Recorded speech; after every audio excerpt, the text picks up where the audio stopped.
Aprenda su lugar, vieja estúpida.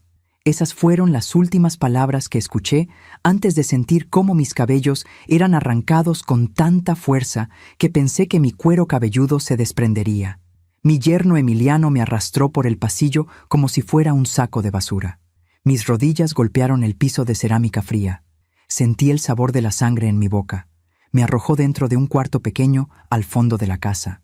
Un cuarto sin ventanas que antes guardaba cajas viejas y herramientas oxidadas. La puerta se cerró con un golpe seco. Escuché la llave girar en la cerradura. Me quedé ahí, en el piso, temblando. No de miedo, de rabia. Me llamo Esperanza Costilla. Tengo 60 años. Y durante casi 2 años permití que mi propia hija y su esposo me convirtieran en una prisionera dentro de mi propia casa. Pero esa noche, encerrada en ese cuarto oscuro que olía a humedad y abandono, con el labio partido y el orgullo destrozado, saqué de mi sostén algo que ellos nunca supieron que tenía. Un teléfono celular secreto. Mis manos temblaban mientras escribía un mensaje. Solo una dirección. Solo 3 palabras más. Necesito ayuda urgente. Lo envié a un viejo conocido. 25 minutos después, escuché las sirenas. Y en ese momento, Isela y Emiliano descubrieron con quién se habían metido. Pero para entender cómo llegué a ese cuarto oscuro, con el cabello revuelto y el corazón roto, debo regresar al principio, al día en que todo parecía perfecto, al día en que aún creía que mi hija me amaba. A veces confiamos demasiado en quien no debemos. ¿Tú también te has decepcionado de alguien que amabas? Cuéntame tu historia en los comentarios. Quiero leerte. Hace 3 años, mi vida era completamente diferente. Vivía sola en una casa modesta, pero digna en la colonia Lindavista, al norte de la Ciudad de México. Una casa de 2 plantas con un pequeño jardín donde cultivaba jazmines y bugambilias. Por las mañanas, el aroma del café de olla se mezclaba con el canto de los pájaros. Tenía mi rutina, mis amigas del mercado, mis paseos por el parque los domingos.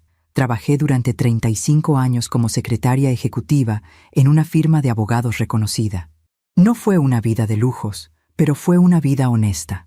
Cuando mi esposo Rodrigo murió hace 10 años de un infarto fulminante, quedé sola. Isela ya estaba casada, ya tenía su propia familia. O eso creía yo.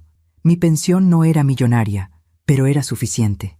7,200 pesos al mes, una cantidad modesta pero digna que me permitía vivir sin pedirle nada a nadie. Pagaba mis servicios, compraba mi despensa, incluso me daba el lujo de invitar a Isela y a sus 2 hijos a comer cada 15 días. Recuerdo esas comidas con una claridad que duele. Yo preparaba mole poblano, el favorito de Isela desde niña. Ponía la mesa con el mantel bordado que me regaló mi madre. Mis nietos, Sebastián y Valeria, corrían por el jardín mientras yo les preparaba aguas frescas de Jamaica. Isela llegaba con una sonrisa. Me abrazaba. Me decía, «Huele delicioso, mamá. Nadie cocina como tú». Emiliano siempre llegaba tarde, siempre con el ceño fruncido, siempre con el teléfono en la mano. Al principio pensé que era solo estrés del trabajo. Isela me había dicho que él tenía un negocio de refacciones para autos, que las cosas estaban difíciles, que la economía no ayudaba. Yo asentía, yo servía más mole, yo callaba cuando él alzaba la voz para decirle a Isela que la comida estaba demasiado condimentada o que los niños hacían mucho ruido. «Es su carácter, mamá», me decía Isela después, cuando lo disculpaba. «Tú sabes cómo son los hombres cuando tienen presión». Y yo callaba. Siempre he sido de las que callan, pero hubo un momento en que Isela empezó a visitarme con más frecuencia. Ya no solo los domingos, de repente aparecía entre semana, siempre con alguna excusa. «Mamá, pasaba por aquí y quise saludarte». «Mamá, los niños querían verte». «Mamá, ¿tienes un cafecito?». Al principio me alegraba. Pensé que mi hija finalmente entendía el valor de pasar tiempo con su madre. Pensé que la vida le había enseñado que la familia es lo único que importa. Qué ingenua fui. Las visitas siempre terminaban igual. Tomábamos café, platicábamos de trivialidades, y luego, casi como si fuera casual, Isela dejaba caer una pregunta. «Mamá, ¿y cómo vas con tus gastos? Mamá, ¿te alcanza la pensión? Mamá, si algún día necesitas ayuda, sabes que puedes contar conmigo, ¿verdad?». Yo le sonreía, le decía que estaba bien, que no necesitaba nada, pero Isela insistía. Es que me preocupo por ti, mamá. Estás sola. ¿Y si te pasa algo? ¿Y si te enfermas y no tienes dinero para los medicamentos? Esas palabras se quedaban flotando en el aire como humo, y aunque yo las apartaba, aunque yo insistía en que estaba perfectamente bien, algo dentro de mí comenzó a sentirse incómodo. Fue en una de esas visitas cuando vi el teléfono de Isela vibrar sobre la mesa. Ella lo tomó rápidamente, demasiado rápidamente. Vi el nombre en la pantalla antes de que ella lo girara. Emiliano. No contestes enfrente de ella. Mi corazón dio un vuelco. Isela se levantó de la mesa. Perdón, mamá. Es del trabajo. Regreso en un momento. Salió al jardín. Cerró la puerta corredera de vidrio. Pero yo podía verla a través del cristal. La vi caminar de un lado a otro. La vi gesticular. La vi mirar hacia la cocina, hacia donde yo estaba, con una expresión que no supe descifrar. Cuando regresó, su sonrisa era forzada. «Mamá», dijo, sentándose de nuevo frente a mí. «Emiliano y yo hemos estado pensando. Tú aquí sola, en esta casa tan grande. Nosotros en ese departamento tan chiquito con los niños. ¿No crees que sería mejor, que sería más lógico, vivir todos juntos?» Sentí un peso en el estómago. «¿Vivir juntos?», repetí. «Sí, mamá. Piénsalo. Tú nos ayudarías con los niños. Nosotros te cuidaríamos a ti. Sería perfecto. Como una familia de verdad». Algo en su tono de voz no me gustó. Algo en la forma en que pronunció «familia de verdad» sonaba hueco. Pero Isela era mi única hija. Y yo, a mis 60 años, estaba cansada de estar sola. «Déjame pensarlo», le dije. Esa noche no pude dormir. Me quedé sentada en mi mecedora, mirando por la ventana hacia el jardín oscuro. Las bugambilias se mecían con el viento. La luna llena iluminaba las macetas de barro. Y por primera vez en mucho tiempo, sentí miedo. No de estar sola, sino de ya no estarlo. 3 semanas después, Isela y Emiliano se mudaron a mi casa. Trajeron sus muebles, trajeron sus cajas, trajeron su ruido. Y desde el primer día, sentí que ya no era mi casa. Emiliano caminaba por los pasillos como si fuera el dueño. Movía mis cosas sin preguntar. Cambió el canal de la televisión, aunque yo estuviera viéndolo. Abrió la alacena y se quejó de que no había comida de verdad. «Va, puras chucherías de vieja», dijo, tirando a la basura mis galletas Marías y mi avena. Isela solo reía. «No le hagas caso, mamá, ya sabes cómo es». Pero yo no sabía cómo era, porque el Emiliano que yo conocía en las comidas familiares era callado, distante. Este Emiliano era invasivo, grosero, territorial, y mi hija lo dejaba hacer. La primera señal real llegó 2 meses después de que se mudaran. Yo estaba en la cocina preparando el desayuno cuando Isela entró con un sobre de papel manila. «Mamá, necesito que firmes esto». Dejó el sobre la mesa. «¿Qué es?», pregunté, secándome las manos en el delantal. «Solo son unos papeles para actualizar tu seguro médico. Por si acaso. Ya sabes, a tu edad es importante tener todo en orden». Algo en su mirada evitaba la mía. Abrí el sobre. Había varios documentos, letras pequeñas, términos legales que no entendía del todo. «¿Y esto de poder notarial?», pregunté, señalando una de las hojas. Isela se puso tensa. «Es solo para que yo pueda ayudarte con trámites si te pasa algo, mamá. Nada grave. Es rutinario». Pero mi instinto me decía que no era rutinario. «Déjame leerlo con calma», le dije, cerrando el sobre. La expresión de Isela cambió. Solo por un segundo. Vi algo en sus ojos que nunca antes había visto. Irritación. «Como quieras, mamá», dijo saliendo de la cocina. Esa noche, guardé el sobre sin firmar en el cajón de mi buró. Y por primera vez desde que tenía 12 años, desde que mi padre me enseñó a cuidarme, hice algo que no le conté a nadie. Fui al centro comercial. Entré a una tienda de electrónicos y compré un teléfono celular básico con una línea prepagada. No sabía por qué lo hacía, solo sabía que lo necesitaba. Lo guardé en el fondo de mi armario, envuelto en un pañuelo viejo, y seguí viviendo como si todo estuviera bien, pero ya nada estaba bien. Mientras cuento todo esto, pienso en dónde estarás escuchándome. Escribe el nombre de tu ciudad en los comentarios. Los siguientes meses fueron una lenta agonía disfrazada de normalidad. Isela dejó de preguntarme por los papeles del poder notarial, pero yo sabía que no se había olvidado. Lo veía en la forma en que me observaba cuando yo revisaba mi correo. Lo veía en la forma en que entraba a mi habitación sin tocar, como buscando algo. Emiliano, por su parte, se volvió cada vez más presente en la casa y más ausente en el trabajo. Su supuesto negocio de refacciones parecía no existir. Se levantaba tarde, pasaba horas frente a la televisión, gritaba cuando los niños hacían ruido y siempre me miraba con ese desprecio apenas disimulado. «Ya hiciste la comida, Esperanza», me decía. Nunca doña Esperanza, nunca suegra, solo Esperanza, como si yo fuera su empleada. Un día me atreví a corregirlo. «Me gustaría que me llamaras con más respeto, Emiliano». Él soltó una carcajada. «¿Respeto? Estás viviendo bajo el mismo techo que yo, comiendo de mi comida, usando mi luz, mi agua, y tú me pides respeto». Me quedé helada. «Esta es mi casa», dije, con la voz más firme que pude. «Por ahora», respondió él, y salió de la cocina. «Por ahora». Esas dos palabras se quedaron conmigo como una astilla clavada en el pecho. ¿Qué quiso decir con «por ahora»? Esa noche, cuando Isela y Emiliano salieron a dejar a los niños en casa de su otra abuela, revisé mi escritorio, el cajón donde guardaba mis documentos importantes, escrituras de la casa, actas de nacimiento, mi testamento. Todo estaba ahí, pero algo no estaba en su lugar. Los papeles estaban revueltos, como si alguien los hubiera sacado con prisa y los hubiera vuelto a meter sin cuidado. Yo siempre los ordenaba cronológicamente. Siempre los dejaba alineados en sus carpetas. Alguien había estado husmeando en mis cosas. Sentí un nudo en la garganta. Cerré el cajón, y en ese momento tomé una decisión. Al día siguiente, sin decirle nada a Isela, salí temprano de la casa. Tomé un taxi y fui al banco. El ejecutivo que me atendió era el mismo de siempre. El señor Campos, un hombre de unos 50 años que siempre me trataba con amabilidad. «Buenos días, doña Esperanza. ¿En qué puedo ayudarla?» «Necesito revisar mi cuenta», le dije, «y quiero saber si alguien más tiene acceso a ella». El señor Campos tecleó en su computadora. Frunció el ceño. «Su cuenta está a su nombre únicamente.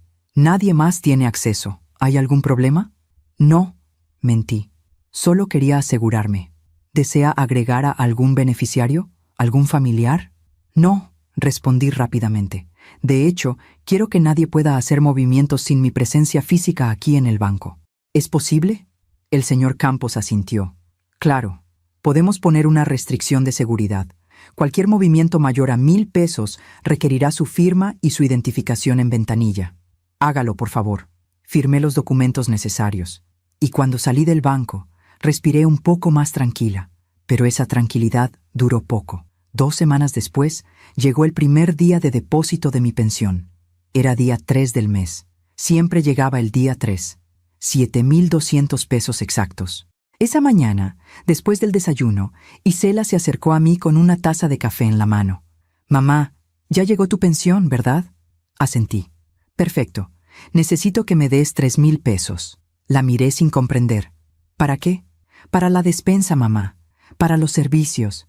Para los gastos de la casa. Tú vives aquí. Es lo justo». Había algo lógico en sus palabras, pero también algo incorrecto. «Yo compro mi propia despensa», le dije, «y los servicios siempre los he pagado yo». «Pero ahora somos más personas, mamá. Se gasta más luz, más agua, más gas, y Emiliano no está trabajando ahorita. Las cosas están difíciles». Ahí estaba. La verdad, Emiliano no trabajaba, y ahora querían que yo mantuviera a toda la familia. «Isela, mi pensión no alcanza para todos, apenas me alcanza para mí». Mi hija dejó la taza sobre la mesa con un golpe seco. «No puedo creer que seas tan egoísta, mamá. Te estamos cuidando, te estamos dando compañía. ¿Y tú no puedes ayudarnos con un poco de dinero?» «No es un poco de dinero, Isela. Son 3,000 pesos. Es casi la mitad de mi pensión». «¿Y qué? ¿En qué los gastas tú?» «¿En qué, mamá? Aquí no pagas renta. Aquí no pagas casi nada. Eres una malagradecida».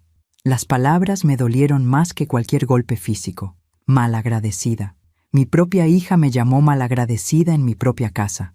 «Voy a pensarlo», le dije, solo para terminar la conversación. Isela se levantó de la mesa y salió de la cocina sin despedirse. Esa tarde, cuando fui al mercado, sentí una opresión en el pecho que no me dejaba respirar bien. Caminé entre los puestos de frutas y verduras como en automático. Compré jitomates, compré cebollas, compré lo mínimo. Y cuando regresé a casa, Emiliano estaba sentado en mi sillón favorito, mi mecedora, la que mi esposo Rodrigo me regaló en nuestro 20º aniversario. «Necesitamos hablar», me dijo, sin siquiera mirarme. Dejé las bolsas del mercado en la mesa de la cocina. ¿De qué? De dinero. Isela me contó que no quieres cooperar con los gastos. No es que no quiera, es que no puedo. Emiliano se levantó de la mecedora, caminó hacia mí, se plantó frente a mí con los brazos cruzados. «Mira, Esperanza, las cosas son así. Tú vives aquí porque nosotros te lo permitimos. Esta casa es grande, cuesta mantenerla, y tú tienes una pensión que no te ganaste sola, porque tu esposo también aportó. Así que esa pensión también le corresponde a Isela». Me quedé sin palabras. «Mi pensión es mía», logré decir. «Tu pensión es de la familia, y aquí la familia somos todos. Así que cada mes vas a dar 3,000 pesos para la casa. No es negociable». «¿Y si no quiero?». Emiliano sonrió. Fue una sonrisa fría, calculadora. «Entonces vas a tener que buscarte otro lugar donde vivir. Y a tu edad, con lo que cuesta una renta, buena suerte». Se dio la vuelta y salió de la cocina. Yo me quedé ahí, de pie, con las manos temblando. Esa noche no cené. No pude. Me encerré en mi habitación y me senté en la cama. Miré alrededor, las paredes que yo misma pinté de color durazno, la cómoda que compré con mi primer sueldo, las fotografías de Rodrigo, de Isela de niña, de mis padres, todo lo que había construido, todo lo que había cuidado, y ahora me lo estaban quitando. Abrí el armario, saqué el pañuelo viejo del fondo y desenvolví el teléfono celular secreto. Lo encendí. Tenía batería, y en ese momento, aunque todavía no sabía qué iba a hacer, supe que ese pequeño aparato sería mi salvación. Guardé un número, un solo número, un viejo conocido que no veía desde hacía años, alguien que me debía un favor, alguien en quien podía confiar. No lo llamé, todavía no, pero saber que podía hacerlo me dio un poco de fuerza. 3 días después, Isela entró a mi habitación sin tocar la puerta. Yo estaba doblando ropa. «Mamá, necesito tu tarjeta del banco». Levanté la vista. «¿Mi tarjeta?» «Sí, voy a ir al súper. Necesito comprar despensa. Dame la tarjeta y tu NIP». «Isela, yo voy contigo. Compro mi despensa como siempre». «No, mamá, ya no. Ahora yo me encargo de todo. Es más fácil así. Dame la tarjeta». «No». La palabra salió de mi boca antes de que pudiera detenerla. Isela entrecerró los ojos. «¿Cómo que no? No te voy a dar mi tarjeta». «¿Por qué no? ¿No confías en mí? ¿En tu propia hija?» «No es eso, Isela. Es que esa tarjeta es mía, es mi pensión. Y yo la manejo». Mi hija se cruzó de brazos. Tenía la misma expresión de Emiliano, esa mezcla de desprecio y frialdad. «Está bien, mamá, no me la des, pero entonces no esperes que te siga cuidando». Y salió de mi habitación dando un portazo. Los siguientes días fueron un infierno silencioso. Isela dejó de hablarme. Emiliano me ignoraba por completo. Hasta los niños, Sebastián y Valeria, parecían haber recibido instrucciones de mantenerse alejados de mí. Yo comía sola, veía televisión sola, caminaba por mi propia casa como un fantasma, y cada noche, antes de dormir, sacaba el teléfono secreto, lo miraba y pensaba, todavía no, pero pronto. Una tarde, cuando salí al jardín a regar las plantas, encontré algo que me heló la sangre. Mis bugambilias, mis hermosas bugambilias que había cuidado durante años, estaban arrancadas. Alguien las había arrancado de raíz y las había tirado a la basura. Entré a la casa temblando. «¿Quién arrancó mis plantas?». Emiliano estaba en la sala viendo televisión. «Yo», dijo, sin voltear a verme. «Estaban estorbando. Quiero poner ahí una parrilla para hacer carnes asadas. Esas plantas tenían 10 años. Eran mías. Esta casa es de todos, Esperanza. Ya supéralo». Sentí que algo dentro de mí se rompía. Pero no lloré. Ya no. Porque en ese momento entendí algo muy claro. Esto no era una familia. Esto era una invasión. Y yo necesitaba un plan. Aún me pregunto si hice lo correcto al quedarme callada tanto tiempo. ¿Y tú? ¿Alguna vez has permitido algo por miedo a estar sola? Durante las siguientes semanas, intenté convencerme de que las cosas mejorarían. Me levanté más temprano para preparar el desayuno antes de que Emiliano se despertara. Limpié la casa de arriba a abajo sin que nadie me lo pidiera. Cociné los platillos favoritos de Isela, esperando que eso ablandara su corazón. Pero nada funcionó. Isela seguía distante. Emiliano seguía invasivo. Y yo seguía sintiéndome como una extraña en mi propia casa. El día que cumplí 61 años, desperté con una pequeña esperanza.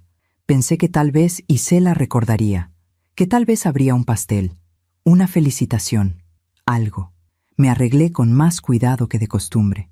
Me puse un vestido color vino que Rodrigo me había regalado años atrás. Me peiné, me maquillé ligeramente. Bajé a la cocina esperando encontrar a mi familia reunida, pero la cocina estaba vacía. Isela y Emiliano se habían ido temprano. Dejaron los platos del desayuno sucios en el fregadero, las sillas desacomodadas, las migajas de pan sobre la mesa. Pasé todo el día sola. Nadie llamó, nadie llegó. A las 8 de la noche, cuando Isela finalmente regresó con los niños, yo estaba sentada en la sala, viendo una película vieja en la televisión. «Hola, mamá», dijo Isela, ni siquiera volteando a verme. «Hola, hija». Esperé. Quizás lo había olvidado, quizás lo recordaría en cualquier momento. Pero Isela subió las escaleras con los niños y cerró la puerta de su habitación. Me quedé ahí, en la sala, con el corazón encogido, y por primera vez desde que Rodrigo murió, lloré. Lloré en silencio, para que nadie me escuchara, para que nadie supiera que mi propia hija había olvidado mi cumpleaños. Esa noche, antes de acostarme, saqué el teléfono secreto. Miré el número guardado, el único contacto que tenía ahí. Mis dedos se quedaron sobre el teclado. Todavía no, me dije. Todavía puedo arreglar esto. Pero en el fondo sabía que nada se iba a arreglar. 2 semanas después, llegó el siguiente depósito de mi pensión. 7,200 pesos, como siempre. Esa mañana, después del desayuno, Emiliano se sentó frente a mí en la mesa de la cocina. «Esperanza, necesitamos hablar». Dejé mi taza de café sobre la mesa. «¿De qué?» «De tu pensión. Ya llegó, ¿verdad?» Asentí. «Bien, entonces dame 4,000 pesos». Me quedé helada. «Dijiste que eran 3,000». «Sí, bueno». Las cosas subieron de precio. Los niños necesitan útiles escolares. Hay que pagar la luz, el gas, el teléfono. 4,000. Emiliano, no puedo darte 4,000 pesos. Necesito ese dinero para mis medicamentos, para mis cosas. Tus medicamentos no cuestan tanto. Deja de hacerte la víctima y dame el dinero. No. La palabra salió firme, más firme de lo que esperaba. Emiliano se levantó de la silla, caminó hacia mí, se inclinó sobre la mesa, acercando su rostro al mío. ¿Sabes qué, Esperanza? Estoy cansado de tus caprichos. Estoy cansado de tu egoísmo. Aquí todos ponemos de nuestra parte, menos tú. Emiliano, esta es mi casa, mi pensión, y yo decido qué hacer con mi dinero. Él soltó una risa seca. Tu casa, tu pensión, tu dinero. ¿Sabes qué pasa con las viejas tercas como tú? Terminan solas, terminan abandonadas en un asilo. ¿Es eso lo que quieres? Sentí un escalofrío recorrerme la espalda. Estás amenazándome. No te estoy amenazando. Te estoy diciendo la verdad. Si no quieres cooperar con esta familia, entonces no eres parte de esta familia. Y las personas que no son parte de la familia, sobran. Se enderezó, me dio la espalda, y antes de salir de la cocina, se detuvo en el umbral de la puerta. Tienes hasta mañana para darme esos 4,000 pesos, o empiezo a buscar asilos. Y salió. Me quedé sentada en la cocina, temblando. No de miedo, de rabia. Pero más que rabia, sentía algo peor. Sentía impotencia. Porque por más que quisiera echarlos de mi casa, por más que quisiera gritarles que se fueran, sabía que no era tan fácil. Eran mi hija, mis nietos, y yo, a pesar de todo, aún los amaba. Esa tarde, cuando Isela llegó de la calle, la esperé en la sala. «Isela, necesito hablar contigo». Mi hija se quitó los zapatos y se dejó caer en el sillón. «¿Qué pasa, mamá?» Emiliano me pidió 4,000 pesos de mi pensión y me amenazó con meterme a un asilo si no se los doy. Esperé alguna reacción. Esperé que Isela se indignara, que defendiera a su madre, que le dijera a su esposo que estaba fuera de lugar, Pero Isela solo suspiró. Ay, mamá, Emiliano no te amenazó. Solo está estresado. Las cosas están muy difíciles para nosotros. ¿Difíciles? ¿Y para mí no? Esta es mi casa, Isela, mi pensión. No puedo mantener a toda una familia. No te estamos pidiendo que mantengas a toda la familia. Solo que cooperes. Solo que seas justa. ¿Justa? ¿Justa con quién? ¿Con el hombre que arrancó mis plantas? ¿Con el hombre que me falta al respeto todos los días? Isela se puso de pie. Ya estoy cansada de esta conversación, mamá. Siempre eres la víctima. Siempre te quejas. ¿Sabes qué? Emiliano tiene razón. Eres egoísta. Siempre lo has sido. Las palabras me golpearon como piedras. Isela. No, mamá. Déjame terminar. Toda mi vida has sido así. Cuando papá murió, solo pensaste en ti, en tu dolor, en tu soledad. Nunca pensaste que yo también lo había perdido, que yo también estaba sufriendo. Eso no es cierto. Sí lo es. Y ahora que finalmente tengo una familia y necesito ayuda, tú me das la espalda. Tú me niegas lo único que te pido. No te estoy negando nada, Isela. Solo te estoy diciendo que no puedo darte 4,000 pesos cada mes. Es demasiado. Entonces dame 2,000, algo. Pero deja de hacerte la mártir. La miré. Realmente la miré. Y no reconocí a la mujer que tenía enfrente. Esa no era mi hija. Esa no era la niña que yo crié. Esa no era la pequeña Isela que me abrazaba y me decía, «Te amo, mami», antes de dormir. Esa mujer tenía los ojos fríos de Emiliano. Tenía su misma dureza. «Está bien», dije derrotada. «Te daré 2,000 pesos este mes». Isela asintió. «Gracias, mamá. Sabía que entrarías en razón». Y subió las escaleras sin despedirse. Al día siguiente fui al banco. Saqué 2,000 pesos en efectivo. Los puse en un sobre y se los di a Isela. Ella ni siquiera me dio las gracias. Solo tomó el sobre y lo guardó en su bolsa. Esa noche revisé mi estado de cuenta. Me quedaban 5,200 pesos. Tenía que pagar la luz, 800 pesos, el gas, 400 pesos, el teléfono, 300 pesos, mis medicamentos para la presión, 900 pesos y mi despensa. Hice cuentas, una y otra vez. No me alcanzaba, y aún faltaban 20 días para el siguiente depósito. Los días siguientes fueron de una tensión constante. Isela y Emiliano actuaban como si todo estuviera bien, como si yo no les acabara de dar 2,000 pesos, como si yo no estuviera batallando para llegar a fin de mes. Una tarde, cuando fui al súper, tuve que regresar varias cosas al estante porque no me alcanzaba el dinero.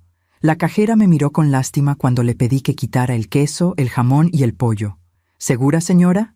Sí, hija, segura. Regresé a casa solo con lo básico. Frijoles, arroz, jitomate, cebolla, tortillas. Esa noche, Emiliano se burló de mi cena. ¿Frijoles otra vez, Esperanza? ¿No tienes imaginación? No le contesté. Solo comí en silencio. Al día siguiente, cuando estaba limpiando mi habitación, encontré algo extraño. Mi joyero estaba abierto. Yo siempre lo mantenía cerrado. Siempre. Lo revisé con el corazón acelerado. Faltaba algo. Mis aretes de oro.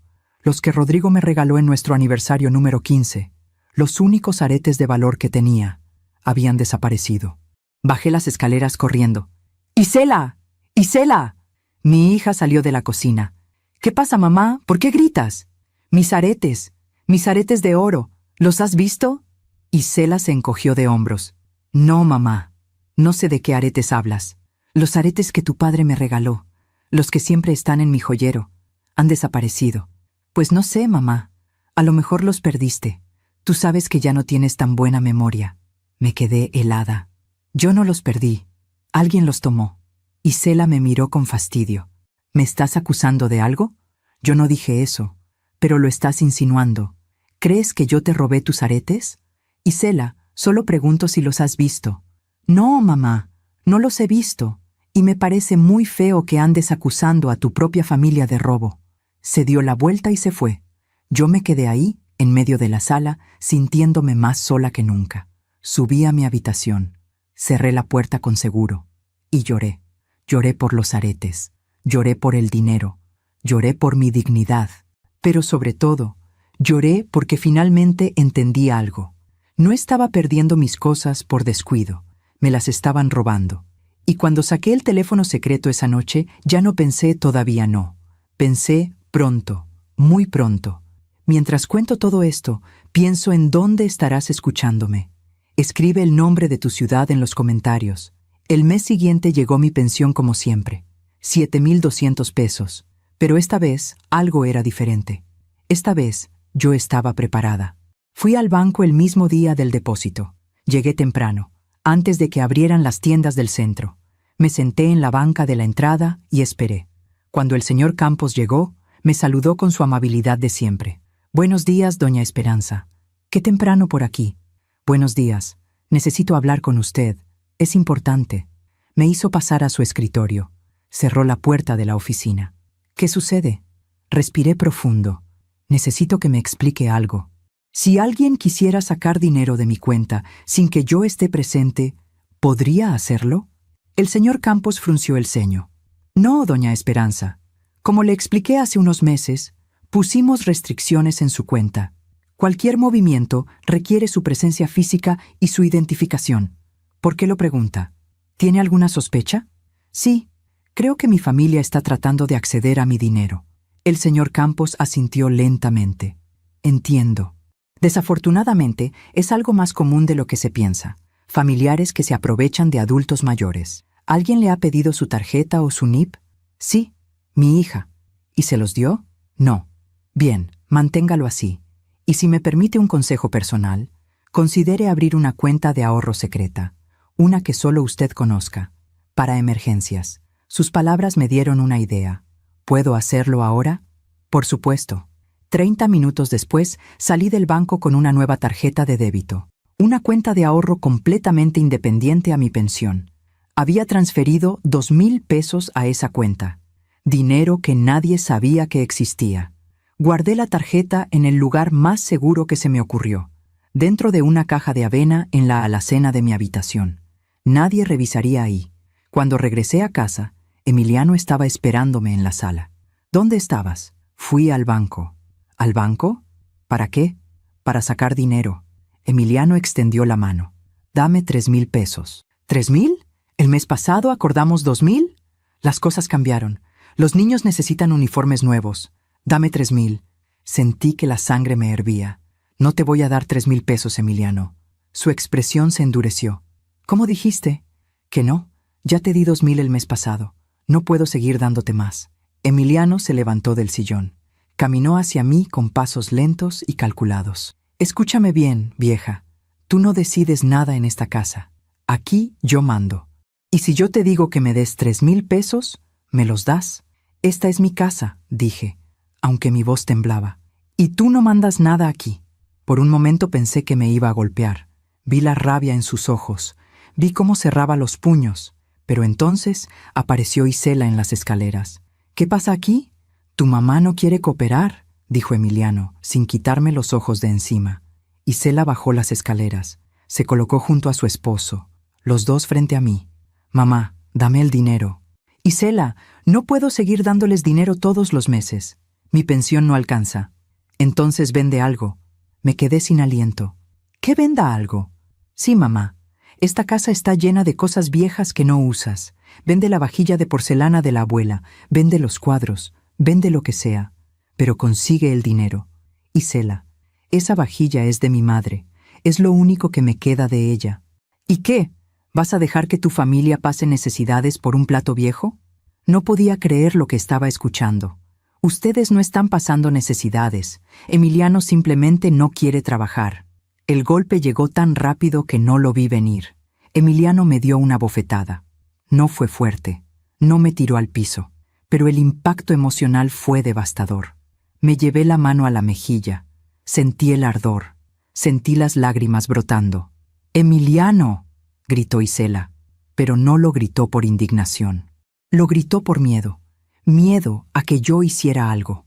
Emiliano me señaló con el dedo. «La próxima vez que me faltes al respeto, no será solo una cachetada, ¿entendiste?». Y subió las escaleras. Me quedé ahí, de pie, con la mejilla ardiendo y el corazón destrozado. Isela me miró. Por un segundo, solo un segundo, vi algo en sus ojos. ¿Culpa? ¿Arrepentimiento? Pero entonces desvió la mirada. No debiste provocarlo, mamá. Y siguió a su esposo escaleras arriba. Me quedé sola en la sala.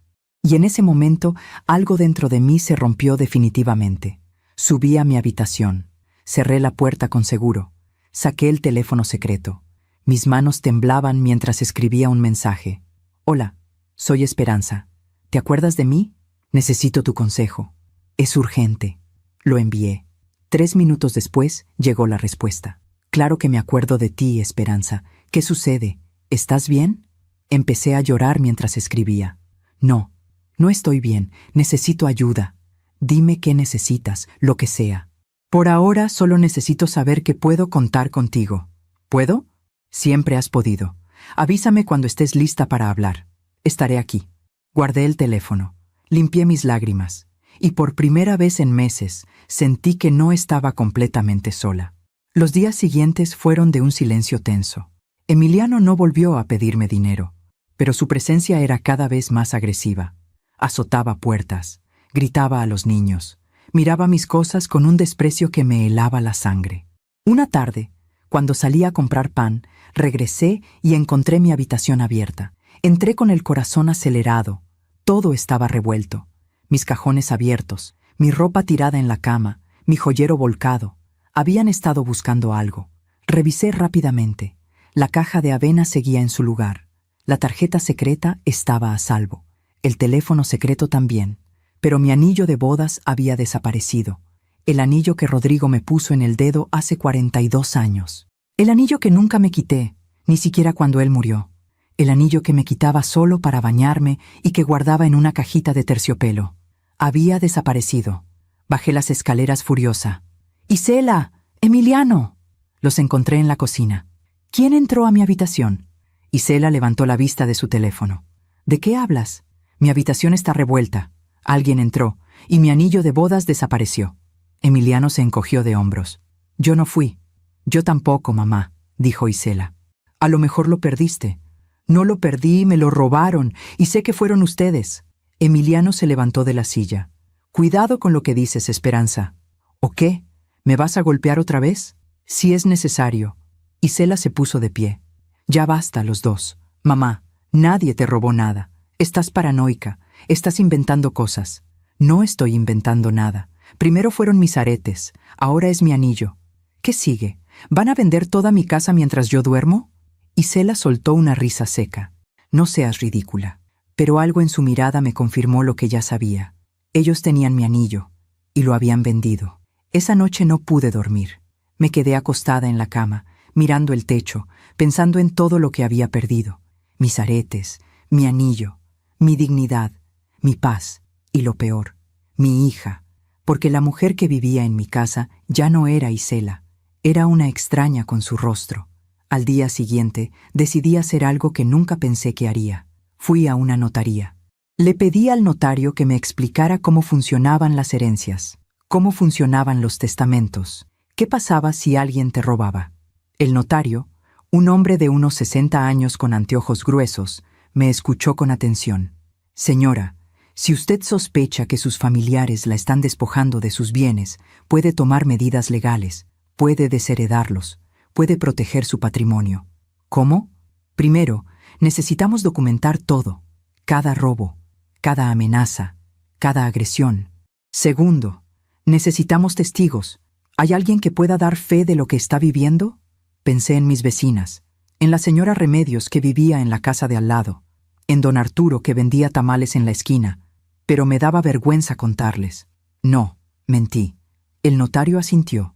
Entonces será más difícil, pero no imposible. ¿Tiene usted algún documento que compruebe que la casa es suya? Sí, las escrituras. Bien, guárdelas en un lugar seguro, un lugar donde ellos no puedan encontrarlas. Y si la situación se pone peligrosa, llame a la policía. Salí de la notaría con una mezcla de alivio y terror. Alivio porque sabía que había opciones. Terror porque sabía que usar esas opciones significaba perder a mi familia para siempre.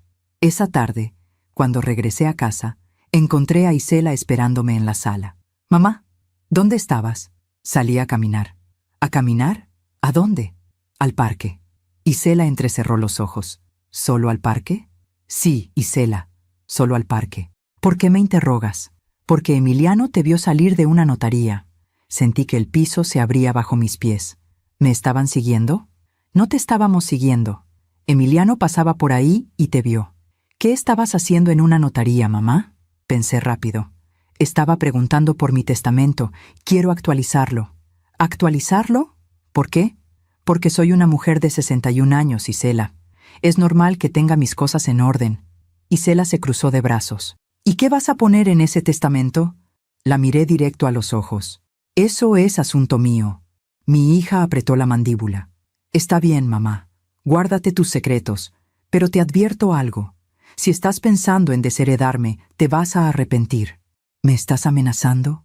No, te estoy avisando. Y salió de la sala. Esa noche, guardé las escrituras de la casa en un sobre manila. Las escondí dentro de una Biblia vieja que nadie abría.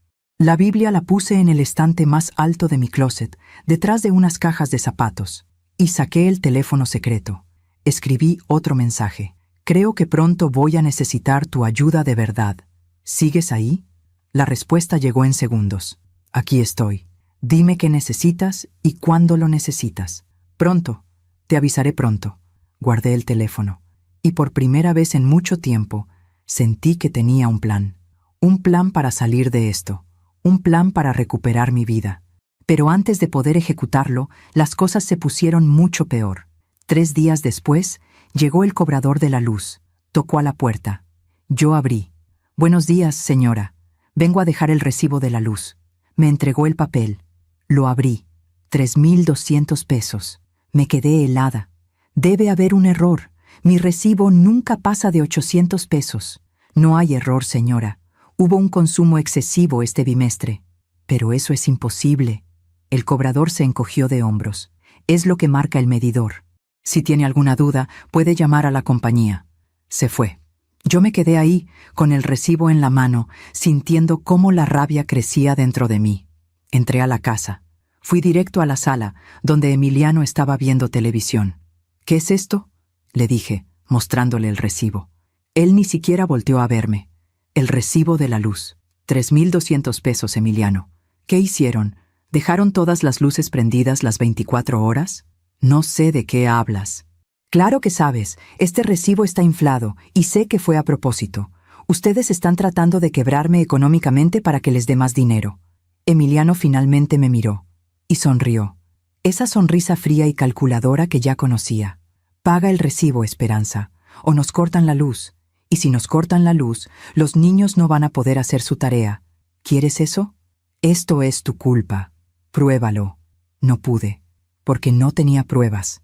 Solo tenía un recibo imposible y la certeza de que me estaban destruyendo lentamente. Esa noche saqué el teléfono secreto por última vez antes de que todo explotara. Escribí un mensaje largo. Le conté todo. El dinero, las amenazas, los robos, la bofetada, el recibo inflado. Y terminé con una pregunta. ¿Qué hago? Ya no aguanto más. La respuesta llegó 1 hora después. Esperanza, lo que estás viviendo es violencia patrimonial y abuso familiar. Puedes denunciarlos. Yo puedo ayudarte. Pero necesito que me digas, ¿estás lista para dar ese paso? Porque una vez que empieces, no hay vuelta atrás. Leí el mensaje una y otra vez. ¿Estaba lista? ¿Estaba lista para denunciar a mi propia hija? ¿Estaba lista para perder a mis nietos? ¿Estaba lista para quedarme completamente sola? No lo sabía, pero sabía una cosa. No podía seguir viviendo así. Escribí una última respuesta esa noche. Todavía no estoy lista, pero pronto lo estaré. Gracias por estar ahí. Guardé el teléfono. Apagué la luz y me preparé para lo que vendría, porque sentía en mis huesos que algo terrible estaba por suceder. Y tenía razón. Lo que sucedió 3 días después cambió todo. Era viernes por la tarde. Yo estaba en la cocina preparando sopa de verduras. Los niños, Sebastián y Valeria, jugaban en el patio trasero. Isela había salido al mercado, y Emiliano estaba en su habitación, como siempre, viendo la televisión. O eso creía yo. Cuando subí a mi cuarto a buscar un suéter porque empezaba a hacer frío, escuché voces. Venían de la habitación de Isela y Emiliano. La puerta estaba entreabierta. Normalmente no me detengo a escuchar conversaciones ajenas, pero algo en el tono de voz de Emiliano me hizo quedarme inmóvil en el pasillo. «Te digo que ya casi está», decía Emiliano. «¿Estás seguro?», respondió otra voz. No era Isela, era un hombre. Me acerqué con cuidado. Puse la espalda contra la pared y escuché. «Sí, compadre. La vieja ya está prácticamente quebrada. Le hemos sacado como 6,000 pesos en estos 2 meses. Y todavía le quedan las joyas que le faltan, algunos muebles que podemos vender y lo más importante, la casa». «¿Y ella ya firmó el poder notarial?». «No. Se puso terca con eso. Pero no importa. Tengo otro plan». «¿Cuál?». «Voy a hacer que se vea mentalmente incapaz. Voy a documentar que está senil, que se le olvidan las cosas, que dice que le roban cuando ella misma las pierde. Ya llevo un cuaderno con anotaciones. Cuando tenga suficiente, la llevo con un médico que me debe un favor y consigo un certificado de incapacidad mental». El otro hombre soltó una risa. «Eres un cabrón, Emiliano. Los negocios son negocios, compadre. Esa casa vale como 3 millones de pesos. Está en una zona que se está revalorizando. Si logro que Isela herede todo y luego convenzo a mi suegra de firmar la casa a nombre de Isela, podemos venderla y dividir el dinero». «¿E Isela sabe todo esto?». Hubo un silencio. «Isela sabe lo que necesita saber. Ella cree que solo estamos ahorrando un poco de dinero hasta que mi negocio despegue.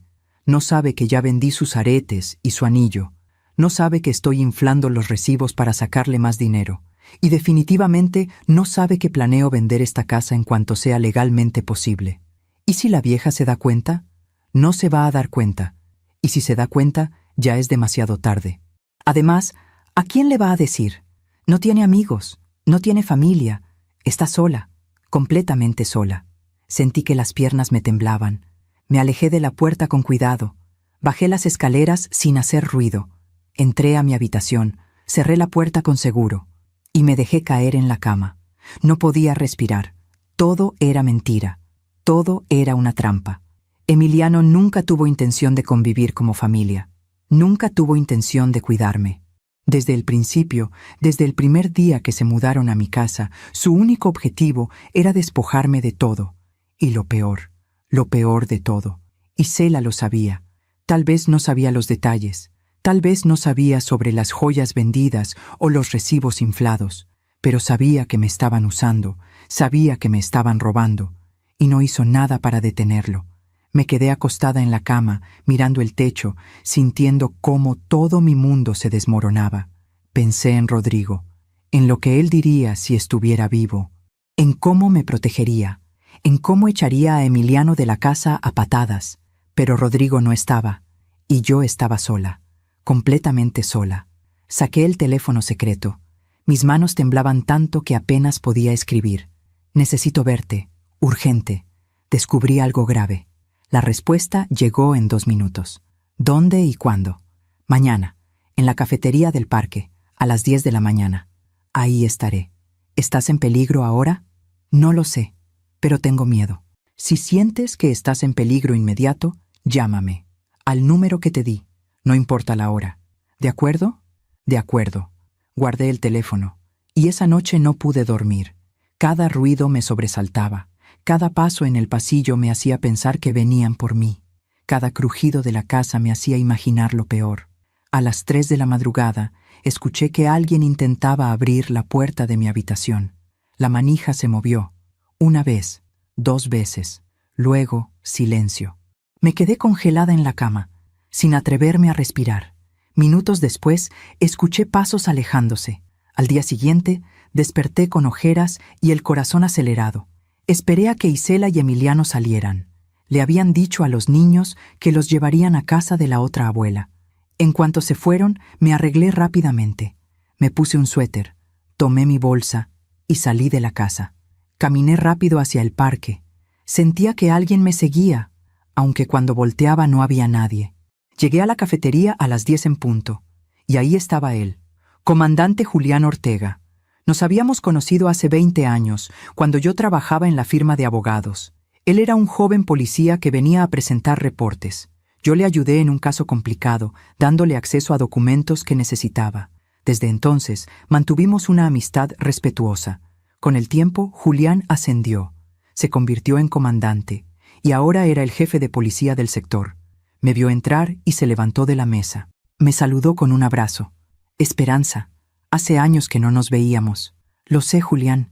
Gracias por venir. Nos sentamos. Él pidió 2 cafés, y yo le conté todo. Desde el principio. Desde el día que Isela me convenció de que vivieran juntos. Desde la primera vez que me pidieron dinero. Desde los robos. Desde la bofetada. Desde el recibo inflado. Y finalmente, le conté lo que escuché ayer. El plan de Emiliano. El certificado de incapacidad mental. La venta de la casa. Julián me escuchó en silencio. Su rostro se fue endureciendo con cada detalle. Cuando terminé, él dejó su taza de café sobre la mesa. Esperanza, lo que me estás describiendo es un delito grave. Es violencia patrimonial. Es fraude. Y si logran hacerte firmar algo bajo coacción o bajo el pretexto de incapacidad mental, también sería despojo. Lo sé, pero no tengo pruebas, Julián. Solo tengo mi palabra. Tu palabra es suficiente para empezar, pero necesitamos documentar todo. ¿Tienes recibos? ¿Mensajes? ¿Algo que demuestre lo que te están haciendo? Pensé rápido. Tengo el recibo de luz inflado. Tengo el estado de cuenta de mi banco, donde se ve que he estado retirando dinero constantemente. Y tengo esto. Saqué mi teléfono personal. Les mostré los mensajes que Isela me había enviado pidiéndome dinero. No eran muchos, pero eran algo. Julián los revisó. Esto ayuda, pero necesitamos más. Necesitamos pruebas concretas de las amenazas, de los robos. ¿Cómo? ¿Puedes grabar conversaciones? Me quedé helada. ¿Grabarlos? Sí. Si Emiliano vuelve a amenazarte o a pedirte dinero, grábalo. Con tu teléfono, sin que se dé cuenta. No sé si pueda. Julián puso su mano sobre la mía. Esperanza, entiendo que tienes miedo. Entiendo que es tu hija. Pero lo que te están haciendo es un crimen. Y si no hacemos algo ahora, van a terminar de despojarte de todo, incluyendo tu casa. Tenía razón. Lo sabía. Pero la idea de grabar a mi propia hija, de reunir pruebas contra ella, me partía el corazón. Necesito pensarlo, dije. Julián asintió. Está bien. Tómate tu tiempo, pero no mucho. Mientras más tiempo pase, más difícil será revertir el daño. Y si Emiliano logra conseguir ese certificado de incapacidad mental...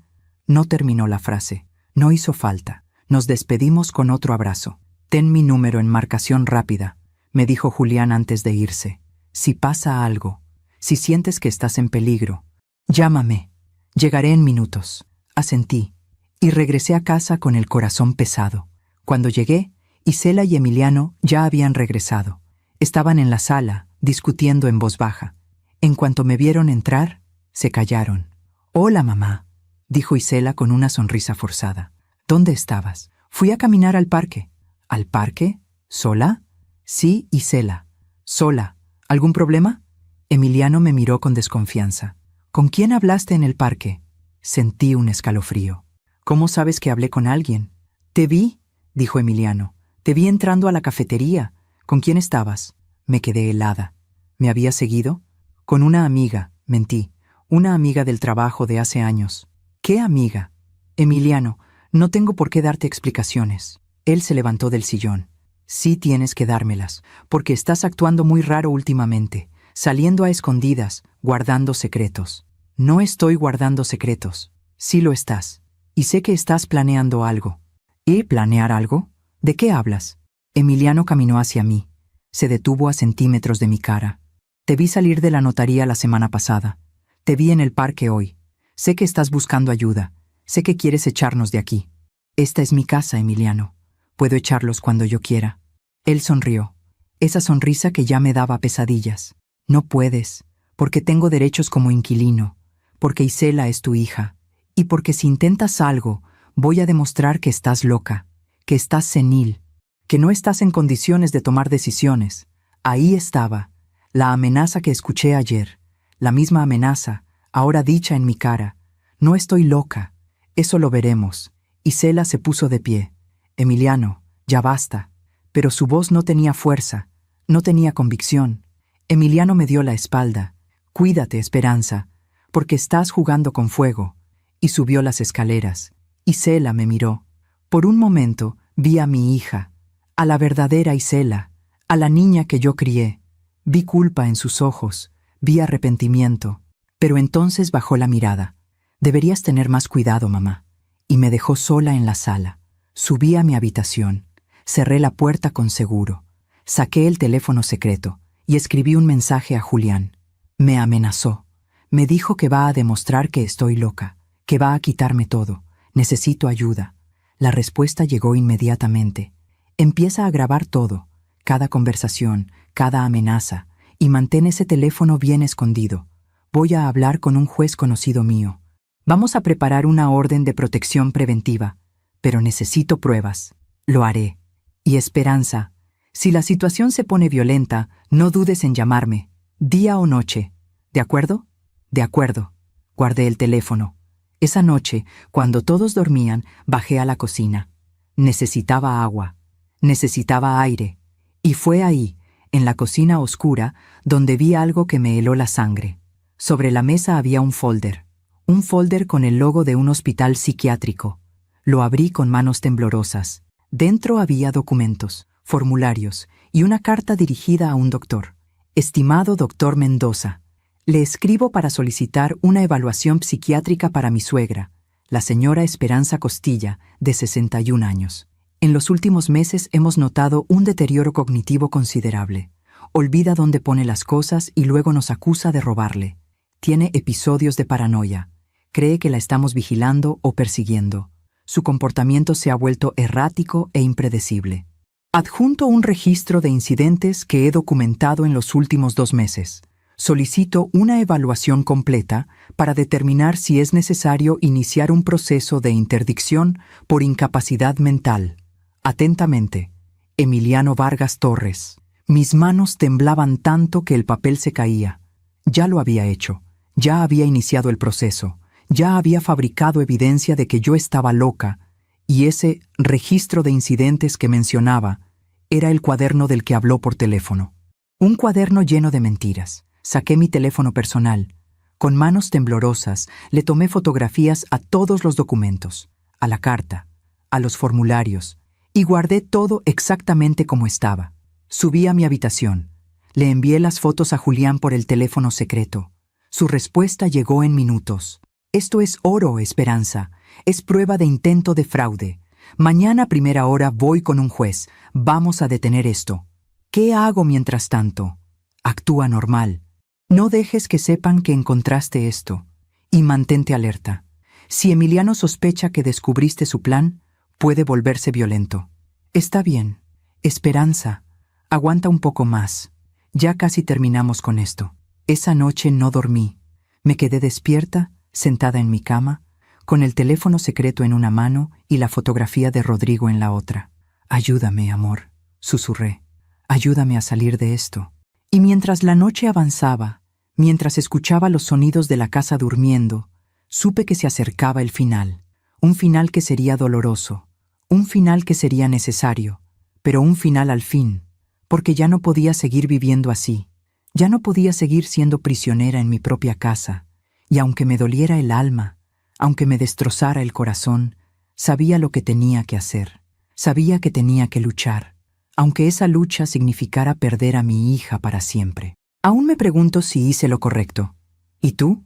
¿Qué habrías hecho en mi lugar? Los 2 días siguientes fueron los más largos de mi vida. Tuve que actuar como si nada hubiera pasado, como si no supiera del plan, como si no hubiera visto los documentos, como si mi mundo no se estuviera derrumbando. Julián me llamó al teléfono secreto el lunes por la mañana. Esperanza, ya hablé con el juez. Está dispuesto a escucharte, pero necesita que presentes una denuncia formal. Y necesita que tengas más pruebas de las amenazas verbales. ¿Qué tipo de pruebas? Grabaciones, videos, testigos, algo que demuestre que Emiliano te ha amenazado directamente. Julián, si empiezo a grabar conversaciones, él se va a dar cuenta. No tiene que darse cuenta. Usa tu teléfono. Déjalo grabando en tu bolsillo o en la mesa, como si estuviera ahí por accidente. Respiré profundo. Está bien. Lo intentaré. Y Esperanza, ten mucho cuidado. Si Emiliano sospecha algo, la situación puede escalar. Mantén tu teléfono personal siempre contigo. Y si sientes peligro, márcame de inmediato al número de emergencia que te di. Lo haré. Esa tarde, cuando Emiliano llegó de la calle, yo estaba en la cocina preparando la cena. Entró como siempre, con esa actitud de dueño de todo. Esperanza, necesito hablar contigo. Dejé el cuchillo sobre la tabla de picar. ¿De qué? De dinero. Ya llegó tu pensión de este mes, ¿verdad? Sí. Bien. Necesito 4,000 pesos. Sentí que la sangre me hervía, pero me contuve. Saqué mi teléfono personal del bolsillo del delantal. Lo puse sobre la mesa de la cocina, con la pantalla hacia abajo, como si lo hubiera dejado ahí sin querer. Pero antes, activé la grabadora de voz. Emiliano, ya te he dado dinero los últimos meses, no puedo seguir dándote más. No te estoy pidiendo permiso, te estoy diciendo lo que vas a hacer. ¿Y si me niego? Emiliano se acercó a mí. Su rostro estaba a centímetros del mío. Si te niegas, las cosas se van a poner muy feas para ti, vieja, muy feas. ¿Me estás amenazando? Te estoy advirtiendo. Aquí las cosas se hacen como yo digo. Y si no te gusta, puedes irte. Pero esta casa se queda con nosotros. Esta casa es mía, Emiliano. Está a mi nombre. Él sonrió. Esa sonrisa que ya me daba náuseas. Por ahora. Pero no por mucho tiempo. Ya hablé con un doctor. Ya tengo documentada tu locura. En unas semanas voy a tener un certificado que dice que no estás en condiciones de tomar decisiones. Y entonces, Isela se va a hacer cargo de todo, incluyendo esta casa. Yo no estoy loca. Eso es lo que dicen todos los locos. Se dio la vuelta para salir, pero antes de llegar a la puerta, se detuvo. Ah, y otra cosa. No vuelvas a salir sin avisarnos. No vuelvas a tener reuniones secretas con nadie, porque te estamos vigilando. Y si vuelves a intentar buscar ayuda, te voy a encerrar en tu cuarto y nadie te va a encontrar. Salió de la cocina. Yo me quedé ahí, temblando. Tomé mi teléfono. Detuve la grabación. La escuché. Estaba perfecta. Cada palabra, cada amenaza, todo había quedado grabado. Esa noche le envié el audio a Julián por el teléfono secreto. Su respuesta fue inmediata. Esto es exactamente lo que necesitábamos. Mañana voy con el juez. Con esto y los documentos que fotografiaste, podemos conseguir una orden de alejamiento y empezar el proceso legal contra Emiliano. ¿Estás lista? Miré la pantalla del teléfono. ¿Estaba lista? ¿Estaba lista para destruir a mi familia? ¿Estaba lista para ver a mi hija odiándome? ¿Estaba lista para quedarme completamente sola? Escribí una sola palabra. Sí. Bien. Mañana en la tarde voy a necesitar que vengas a presentar la denuncia formal. ¿Puedes salir de la casa sin que sospechen? Encontraré la manera. Perfecto. Te espero mañana a las 3 de la tarde en la comandancia. Y Esperanza, aguanta un poco más. Ya casi terminamos. Guardé el teléfono. Y esa noche, por primera vez en meses, dormí un poco mejor, porque sabía que había esperanza. Al día siguiente, martes, esperé a que Isela saliera con los niños a hacer unas compras. Emiliano estaba en su habitación viendo televisión. Me arreglé rápidamente, tomé mi bolsa y salí de la casa. Caminé rápido hacia la avenida principal. Tomé un taxi. A la comandancia de policía, por favor. El taxista asintió. 20 minutos después, estaba frente al escritorio de Julián. Él me recibió con un abrazo. ¿Viniste? Bien, siéntate. Me senté. Julián sacó varios documentos. Este es el formato de denuncia. Vamos a acusar a Emiliano de violencia patrimonial, amenazas, despojo y tentativa de fraude. Con las grabaciones y las fotografías de los documentos, tenemos un caso sólido. Empecé a llenar el formato. Con cada línea que escribía, sentía que estaba cavando la tumba de mi relación con mi hija. Pero no me detuve, porque ya no podía seguir viviendo así. Cuando terminé, Julián revisó todo. Perfecto. Ahora voy a pedirle al juez que emita una orden de alejamiento temporal contra Emiliano. Eso significa que no podrá acercarse a ti. La policía lo va a notificar en las próximas horas. ¿Y qué va a pasar con Isela? Julián me miró con tristeza. Esperanza, si Isela estuvo involucrada en el robo de tu pensión o en el plan de Emiliano, ella también puede enfrentar cargos. Pero por ahora nos vamos a enfocar en Emiliano. ¿Ella también te ha amenazado? Pensé en todas las veces que Isela me pidió dinero, en todas las veces que me llamó egoísta, en todas las veces que miró hacia otro lado cuando Emiliano me faltaba al respeto. No directamente, pero fue cómplice. Julián asintió. Entiendo. Vamos paso por paso. Primero sacamos a Emiliano de tu casa, después vemos qué hacemos con Isela. Firmé la denuncia. Julián me acompañó hasta la puerta. Esperanza, en unas horas vamos a ir a tu casa a notificar a Emiliano. Necesito que cuando lleguemos estés preparada. Puede ponerse violento, puede gritar, puede intentar intimidarte, pero vamos a estar ahí para protegerte. ¿Y si Isela me odia? Julián puso su mano en mi hombro. Puede que te odie ahora, pero algún día, cuando entienda lo que ese hombre estaba haciendo, te va a agradecer. Y si no lo hace, al menos tú estarás a salvo. Regresé a casa en otro taxi. Cuando llegué, Isela ya había regresado. Estaba en la cocina preparando la comida. Hola, mamá. ¿Dónde estabas? Fui al doctor. ¿Al doctor? ¿Estás enferma? Solo un chequeo de rutina. Isela me miró con desconfianza. ¿Qué doctor? El doctor Ramírez, mi médico de siempre. Mentí con tanta naturalidad que me sorprendí a mí misma. Isela no dijo nada más, pero supe que no me creyó. A las 5 de la tarde escuché las sirenas. Mi corazón empezó a latir como loco. 2 patrullas se estacionaron frente a mi casa. Julián bajó de una de ellas, acompañado de 3 oficiales más. Emiliano salió corriendo de su habitación. ¿Qué carajos pasa? ¿Por qué hay patrullas aquí? Isela salió de la cocina. Mamá, ¿qué está pasando? Yo no dije nada. Julián tocó a la puerta. Emiliano abrió. ¿Quién es usted? Comandante Julián Ortega. ¿Es usted Emiliano Vargas Torres? Sí. ¿Qué quiere? Tengo una orden de alejamiento en su contra. Ha sido acusado de violencia patrimonial, amenazas, despojo y tentativa de fraude contra la señora Esperanza Costilla. Tiene que desalojar esta propiedad inmediatamente. El rostro de Emiliano se puso rojo. ¿Qué? Esto es una locura. No es una locura, señor. Es una orden judicial. Tiene 30 minutos para recoger sus pertenencias personales y abandonar la propiedad. Emiliano se volteó hacia mí. ¿Fuiste tú? ¿Tú hiciste esto? No respondí. Isela se acercó. Mamá, ¿qué hiciste? Finalmente hablé. Lo que debía hacer hace meses. Protegerme. Emiliano caminó hacia mí. Julián se interpuso inmediatamente. Un paso más y lo arresto por desacato. Emiliano apretó los puños. Esto no se va a quedar así, vieja estúpida. Te vas a arrepentir. Ya me escuchó, señor Vargas. Cualquier amenaza adicional será documentada. Ahora, recoja sus cosas. Emiliano subió las escaleras hecho una furia. Isela se quedó ahí, mirándome con una expresión que nunca olvidaré. No era solo enojo, era odio. ¿Cómo pudiste hacerle esto a tu propia familia, mamá? Isela, él te estaba usando. Nos estaba usando a las 2. Vendió mis joyas, infló los recibos, planeaba quitarme mi casa haciéndome pasar por loca. Eso no es cierto. Saqué mi teléfono. Le puse la grabación. Isela escuchó la voz de su esposo.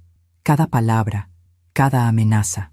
Cuando terminó, ella tenía lágrimas en los ojos, pero no eran lágrimas de arrepentimiento, eran lágrimas de rabia. Tú lo provocaste, tú lo obligaste a hacer esto con tu egoísmo. Isela. No, mamá, no quiero escucharte. Elegiste a la policía sobre tu propia familia. Elegiste tu dinero sobre tus nietos. Yo no elegí nada. Emiliano me obligó. Emiliano bajó las escaleras con 2 maletas. Vámonos, Isela. Mi hija lo miró. ¿A dónde vamos a ir? A casa de mi hermano. Por ahora. Isela subió corriendo las escaleras. Empezó a empacar cosas a toda prisa. Yo me acerqué a Julián. No quiero que se lleven a los niños. Julián negó con la cabeza. Esperanza, son sus nietos, pero Isela es la madre. No podemos impedir que se los lleve a menos que haya una orden judicial que lo autorice. Y eso lleva tiempo. ¿Y si no los vuelvo a ver? Entonces tendrás que luchar por ese derecho, pero primero necesitas estar a salvo. 20 minutos después, Isela bajó con los niños. Sebastián y Valeria me miraban confundidos. «Abuela, ¿por qué nos vamos?», preguntó Sebastián. «Porque tu abuela es una mala persona», respondió Isela. Esas palabras me atravesaron como un cuchillo. «Isela, no les digas eso». Es la verdad. Salieron de la casa. Emiliano me lanzó una última mirada llena de veneno. «Esto no termina aquí». Y se fueron. Los vi subir a un carro. Los vi alejarse. Y en ese momento me quedé completamente sola. Julián puso su mano en mi hombro. «Lo hiciste bien, Esperanza. Sé que duele, pero lo hiciste bien». Cerré la puerta. y me dejé caer en el piso del recibidor, y lloré. Lloré como no había llorado en años, porque había ganado mi casa, pero había perdido a mi hija y a mis nietos, y no sabía si algún día los volvería a ver. Julián se quedó conmigo un rato, me preparó un té, se aseguró de que estuviera bien. Antes de irse, me dejó su número personal. Cualquier cosa, Esperanza, cualquier cosa. Esa noche, caminé por mi casa. La casa que ahora estaba vacía, la casa que ahora era solo mía. Subí a mi habitación, saqué el teléfono secreto, le escribí a Julián. Gracias por todo. No sé qué hubiera hecho sin ti. No tienes que agradecer. Hiciste lo correcto. Descansa. Mañana seguimos con el proceso. Guardé el teléfono. Me acosté en mi cama y miré por la ventana hacia el jardín oscuro, donde alguna vez crecieron mis bugambilias, donde alguna vez jugaron mis nietos, donde alguna vez fui feliz. Y pensé, ¿valió la pena? No lo sabía todavía, pero sabía una cosa. Ya no era una prisionera, ya no vivía con miedo, ya no me iban a robar, ya no me iban a golpear. Y eso, de alguna forma, tenía que valer algo.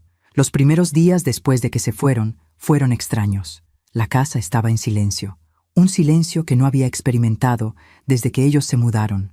No había gritos, no había portazos, no había pasos pesados en las escaleras, solo silencio. Y aunque ese silencio debería haberme traído paz, me traía algo más. Soledad. Una soledad tan profunda que a veces me sentaba en la sala y me preguntaba si había hecho lo correcto. Julián me llamaba todos los días. ¿Cómo estás, Esperanza? Bien, mentía. ¿Has sabido algo de Isela? No, nada. Y era verdad.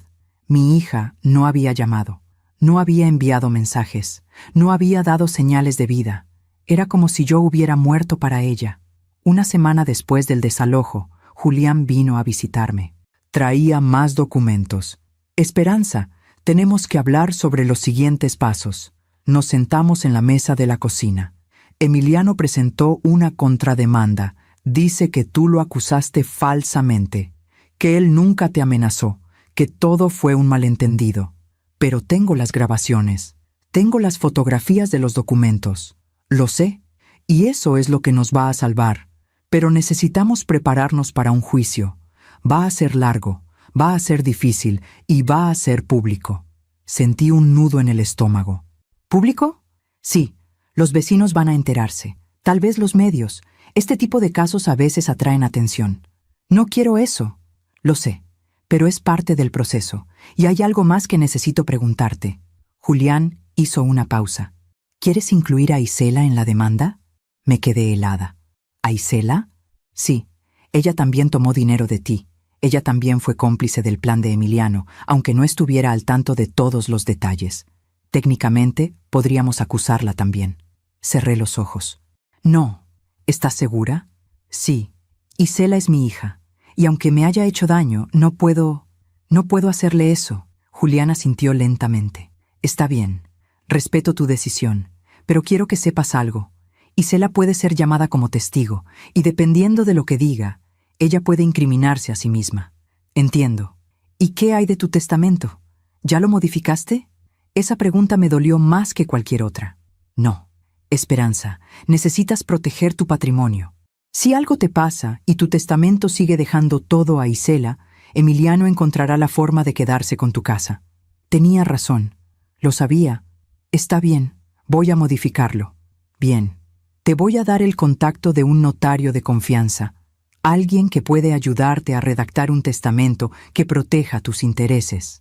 Esa tarde, después de que Julián se fue, me quedé sentada en la cocina durante horas, mirando las paredes que alguna vez fueron testigos de risas familiares, mirando la mesa donde comimos juntos, mirando el jardín donde mis nietos jugaron, y tomé una decisión que me dolió hasta los huesos, pero que sabía que era necesaria. Al día siguiente, fui a la notaría. El notario que Julián me recomendó era un hombre serio pero amable. Se llamaba licenciado Carranza. Señora Esperanza, entiendo que quiere modificar su testamento. Sí. ¿Puede decirme qué cambios desea hacer? Respiré profundo. Quiero desheredar a mi hija. El notario me miró con una mezcla de sorpresa y compasión. ¿Está segura? Desheredar a un hijo es una decisión muy seria. Lo sé, pero mi hija fue cómplice de un plan para despojarme de mi patrimonio, y aunque no la estoy demandando, no puedo permitir que herede algo que será usado en mi contra. Entiendo. ¿Y a quién desea dejar como heredera? Me quedé en silencio por un momento. A mis nietos, Sebastián y Valeria, pero con una condición: el dinero quedará en un fideicomiso hasta que cumplan 25 años, y mientras tanto será administrado por alguien de confianza. ¿Quién? El comandante Julián Ortega. El notario tomó notas. Está bien, eso es completamente válido. ¿Y su casa? Mi casa también. Quedará en fideicomiso para mis nietos. Nadie podrá venderla hasta que ellos cumplan la edad y decidan qué hacer con ella. Mientras tanto, si yo fallezco, la casa quedará cerrada o rentada, pero el dinero de la renta irá al fideicomiso. Perfecto. ¿Algo más? Sí. Quiero dejar una carta explicando por qué tomé esta decisión, para que mis nietos, cuando crezcan, entiendan que no fue por odio, fue por protección. El notario asintió. Podemos hacer eso. Pasé las siguientes 2 horas redactando mi nuevo testamento, y cuando terminé de firmarlo, sentí un peso enorme saliendo de mis hombros. No era venganza, era protección, pero también era una despedida, porque sabía que Isela, cuando se enterara, nunca me perdonaría. Esa noche, escribí la carta para mis nietos. La escribí con lágrimas cayendo sobre el papel. Queridos Sebastián y Valeria, si están leyendo esto, es porque ya no estoy con ustedes, y probablemente su mamá les ha dicho cosas terribles sobre mí. Probablemente les ha dicho que yo los abandoné, que yo elegí mi dinero sobre mi familia, pero quiero que sepan la verdad.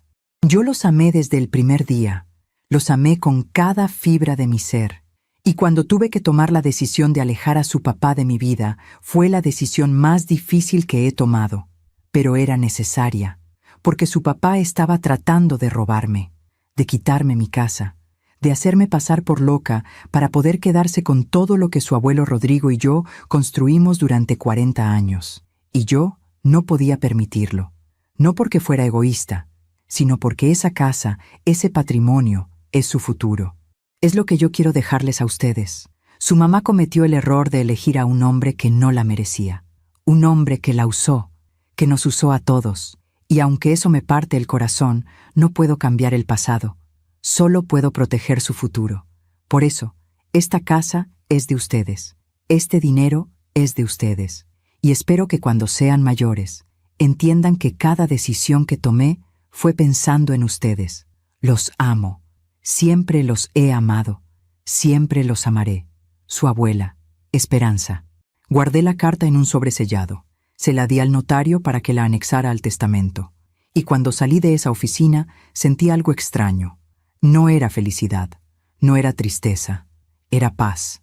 Una paz dolorosa, pero paz al fin. Los siguientes días fueron de reconstrucción. Empecé a limpiar la casa, a deshacerme de todo lo que Emiliano había traído, de todos los muebles feos que había puesto en mi sala, de todas las cosas que no eran mías. Poco a poco, mi casa volvió a ser mi casa. Volví a poner mis plantas en el jardín. Compré nuevas bugambilias y las planté en el mismo lugar donde Emiliano había arrancado las otras. Volví a cocinar para mí, comidas sencillas, sopas, guisados, arroz con leche. Volví a salir al parque, a caminar, a saludar a mis vecinas. La señora Remedios, mi vecina de al lado, me detuvo un día. Esperanza, me enteré de lo que pasó. Cuánto lo siento.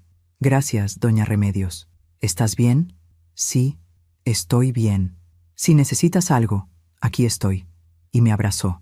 Ese abrazo me recordó que no estaba completamente sola, que todavía había gente buena en el mundo. Un mes después del desalojo, recibí una llamada inesperada. Era Isela. Mi corazón se aceleró cuando vi su nombre en la pantalla. ¿Hola? Mamá. Su voz sonaba fría, distante. Isela, ¿cómo estás? ¿Cómo están los niños? Los niños están bien, no gracias a ti. Sentí una punzada en el pecho. Isela, yo no quiero escuchar tus excusas, mamá. Solo te llamo para avisarte algo. Emiliano y yo nos vamos a ir de la ciudad. Nos vamos a Guadalajara. Él consiguió trabajo allá. ¿A Guadalajara? Pero no vamos a volver. Y no quiero que intentes contactarnos. Los niños no necesitan en su vida a una abuela que destrozó a su familia. Isela, yo no destruí nada, yo solo me protegí. Eso es lo que tú crees, pero la verdad es que elegiste tu dinero sobre nosotros, y eso nunca te lo voy a perdonar. Hija, por favor. Adiós, mamá. Y colgó. Me quedé ahí, con el teléfono en la mano, sintiendo cómo las lágrimas corrían por mi rostro. Sabía que este momento llegaría, pero eso no lo hacía menos doloroso. Esa noche, saqué el teléfono secreto. Le escribí a Julián. Isela se va a Guadalajara. Me dijo que no quiere que los contacte, que no quiere que vea a mis nietos. La respuesta llegó en minutos. Lo siento, Esperanza. Sé que duele, pero hiciste lo correcto. Y algún día, cuando tus nietos crezcan, ellos van a entender. ¿Y si no entienden?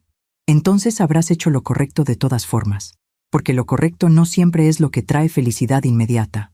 A veces, es lo que trae paz a largo plazo. Guardé el teléfono.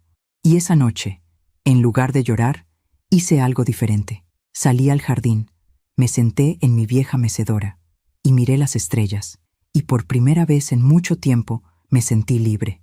Libre de las amenazas, libre de los robos, libre del miedo. Y aunque mi corazón estaba roto, sabía que había tomado la decisión correcta, porque a veces, protegerse a uno mismo no es egoísmo, es supervivencia. Y a veces, amar a alguien significa dejarlos ir, incluso cuando duele, incluso cuando parece imposible, incluso cuando el precio es la soledad. Me quedé ahí, en el jardín, bajo las estrellas, sintiendo la brisa fresca de la noche, y susurré al viento: algún día entenderán, algún día. Y aunque no sabía si ese día llegaría, me aferré a esa esperanza, porque la esperanza era lo único que me quedaba. Y era suficiente. Pasaron 6 meses. 6 meses en los que mi vida se convirtió en una rutina tranquila, pero solitaria. Me levantaba temprano, regaba mis plantas, preparaba mi café, salía a caminar al parque. Julián seguía visitándome una vez por semana. Se había convertido en algo más que mi abogado o mi protector. Se había convertido en mi amigo. ¿Cómo te sientes, Esperanza? Mejor, cada día un poco mejor. Y era verdad. Poco a poco, el dolor se fue convirtiendo en aceptación. La rabia se fue convirtiendo en paz. Aprendí a vivir sola sin sentirme sola. Retomé mis clases de tejido en el centro comunitario. Hice nuevas amigas. La señora Remedios y yo nos volvimos muy cercanas. Tomábamos café juntas los martes. Íbamos a misa los domingos. Mi pensión seguía llegando puntualmente cada mes. Y ahora, todo ese dinero era solo mío. Podía gastarlo como yo quisiera, sin presiones, sin amenazas. Por primera vez en años me compré ropa nueva, me corté el cabello, me hice un tratamiento facial. Empecé a parecerme otra vez a la mujer que solía ser antes de que Emiliano e Isela entraran a mi vida. El juicio contra Emiliano avanzaba lentamente. Julián me mantenía informada de cada paso. Emiliano contrató un abogado. Sigue insistiendo en que todo fue un malentendido, pero las pruebas hablan por sí solas. Es solo cuestión de tiempo. ¿Cuánto tiempo? Unos meses más, tal vez un año. Estos procesos son lentos. Está bien, puedo esperar. Y podía, porque ya no vivía con miedo, ya no vivía esperando que alguien me robara o me amenazara. Vivía en paz. Fue en el 8º mes cuando recibí la primera noticia. Julián llegó a mi casa con una expresión seria. Esperanza, tengo que contarte algo. ¿Qué pasó? Isela y Emiliano. Las cosas no les están yendo bien en Guadalajara. Me senté en el sillón. ¿Qué quieres decir? Julián sacó su teléfono.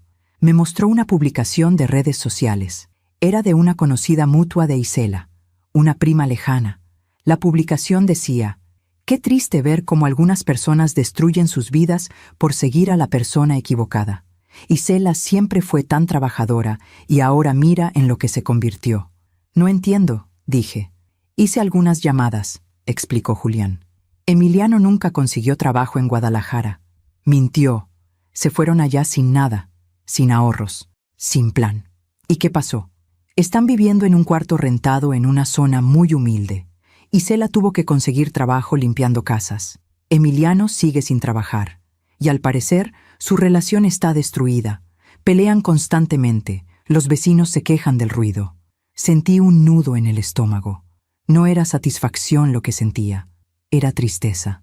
porque aunque Isela me había hecho tanto daño, seguía siendo mi hija. ¿Y los niños? Los niños están bien, hasta donde sé. Van a la escuela. Pero están viviendo en condiciones muy diferentes a las que tenían aquí. Me quedé en silencio. Esperanza, sé que esto debe ser difícil para ti. Lo es, pero no porque disfrute su sufrimiento. Es difícil porque me duele verlos así, aunque me hayan lastimado. Julián asintió. Eso habla bien de ti. 2 meses después llegó la segunda noticia. Esta vez fue la señora Remedios quien me la dio. Esperanza, ¿te enteraste? ¿De qué? De Emiliano. Lo arrestaron en Guadalajara. El corazón se me aceleró. ¿Lo arrestaron? ¿Por qué? Por intentar vender joyas robadas. Al parecer, le robó a la señora para la que Isela trabajaba limpiando.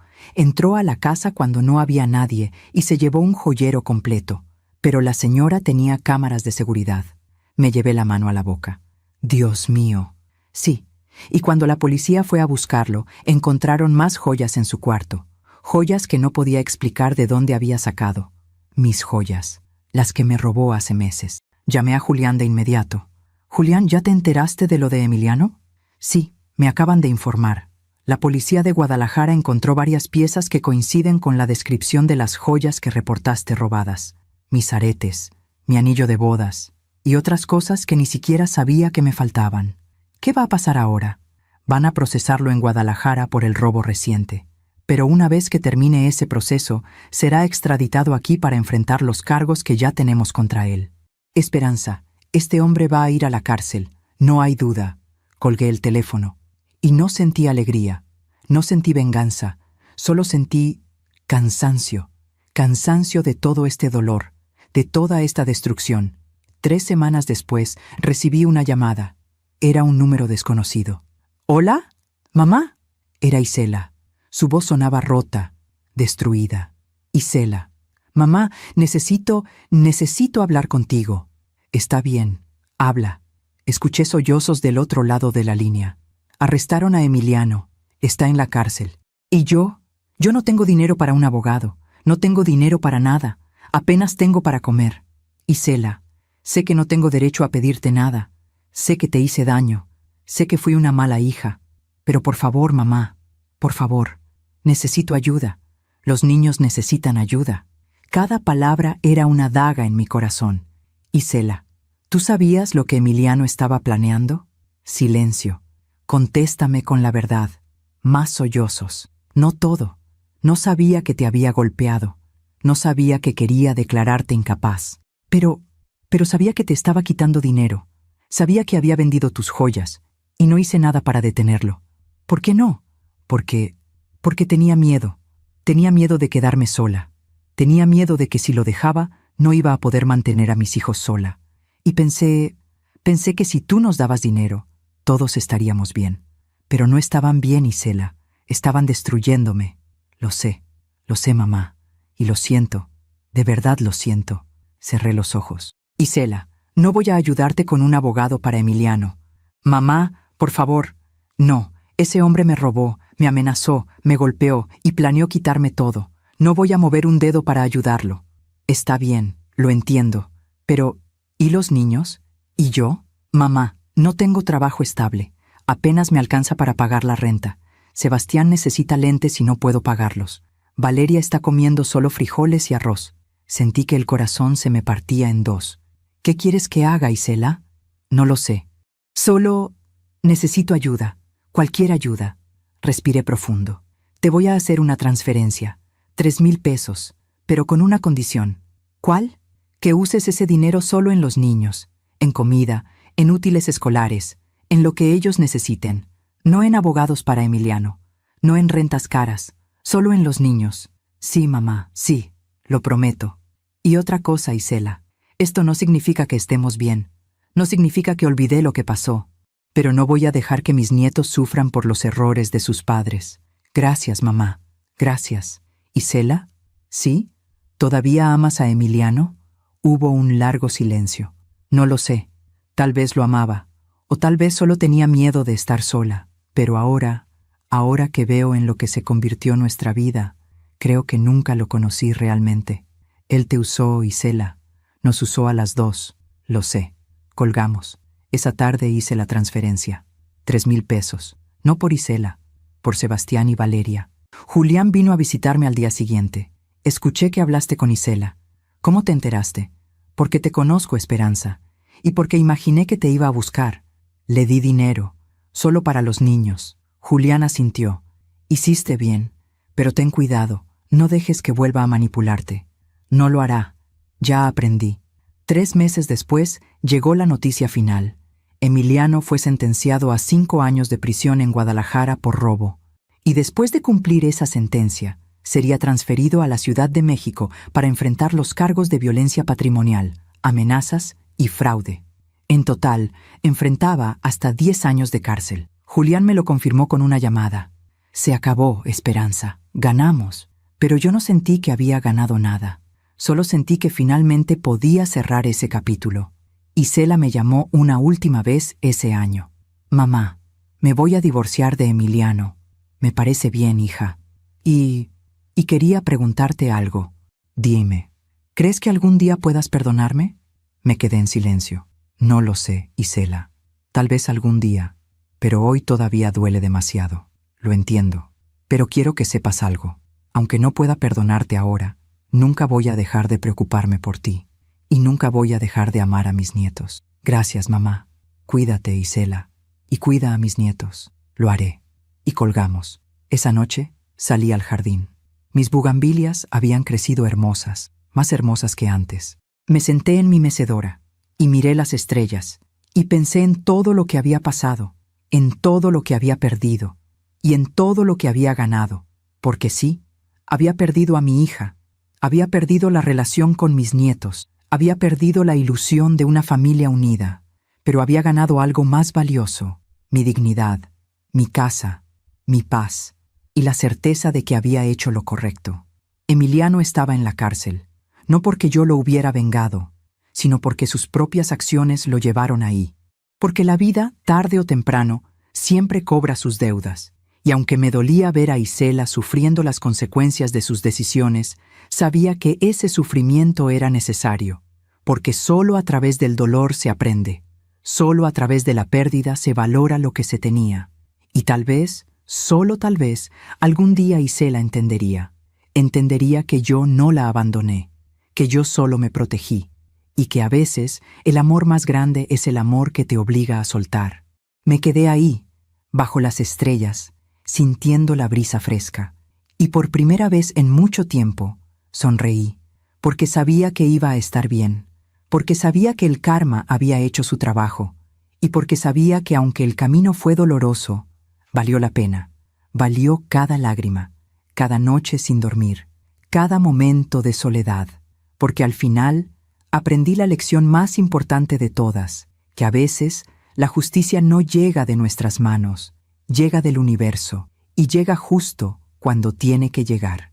Han pasado 2 años desde aquella noche en que Emiliano me arrastró por el cabello y me encerró en ese cuarto oscuro. 2 años desde que saqué mi teléfono secreto y pedí ayuda. 2 años desde que mi vida cambió para siempre.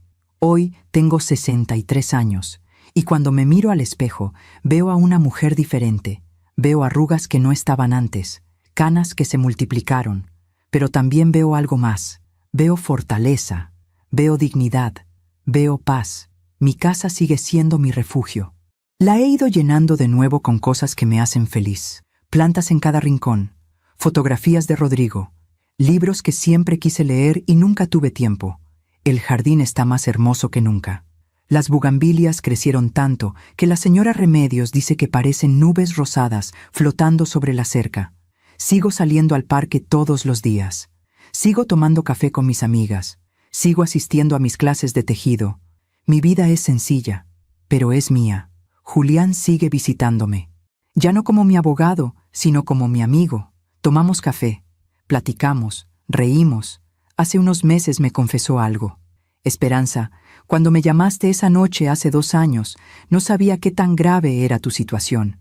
Pero en cuanto escuché tu voz, supe que tenía que ayudarte, porque tú me ayudaste hace muchos años cuando nadie más lo hizo, y esa es una deuda que nunca olvidé.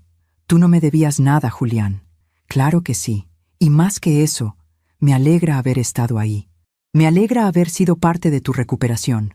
Esas palabras me conmovieron profundamente, porque me recordaron que aunque perdí una familia, gané amistades verdaderas. El juicio contra Emiliano terminó hace 6 meses. Fue declarado culpable de todos los cargos: violencia patrimonial, amenazas, fraude, despojo intentado. En total, lo sentenciaron a 12 años de prisión. 12 años en los que no podrá hacerle daño a nadie más. Cuando Julián me dio la noticia, no sentí alegría. No sentí venganza cumplida. Solo sentí alivio. Alivio de que finalmente había terminado. Mis joyas fueron recuperadas. Mi anillo de bodas, mis aretes de oro, todo. Cuando me los devolvieron, lloré. No porque fueran valiosos, sino porque representaban memorias, momentos con Rodrigo, pedazos de una vida que pensé que había perdido para siempre. Ahora los guardo en una caja de seguridad en el banco. Ya no los uso, pero saber que están ahí, a salvo, me da tranquilidad. Isela y yo hablamos cada 2 o 3 meses. No es una relación cercana. Todavía hay demasiado dolor, demasiadas heridas que no han sanado, pero es algo. Ella sigue en Guadalajara. Consiguió un trabajo estable en una tienda departamental. Nada lujoso, pero suficiente para mantener a sus hijos. Se divorció de Emiliano hace 1 año. Dice que fue la mejor decisión de su vida. Mamá, tenías razón, me dijo en nuestra última llamada. Ese hombre me destruyó nuestra familia. Y lo peor es que yo lo permití. Lo importante es que ya saliste de ahí, hija. Sí, pero perdí tanto en el camino. Te perdí a ti. Perdí tu confianza. Perdí años de mi vida. Todavía eres joven, Isela. Todavía puedes reconstruir. Lo estoy intentando, mamá. De verdad lo estoy intentando. Y yo le creo, porque aunque todavía no puedo perdonarla completamente, veo en ella un cambio. Veo arrepentimiento genuino. Veo crecimiento. Y eso me da esperanza. Mis nietos, Sebastián y Valeria, ahora tienen 11 y 9 años. Hablo con ellos por videollamada 1 vez al mes. Isela me lo permite. Al principio, las conversaciones eran incómodas. Los niños me veían con desconfianza, con la historia que Isela les había contado durante meses. Pero poco a poco, esa desconfianza se fue desvaneciendo.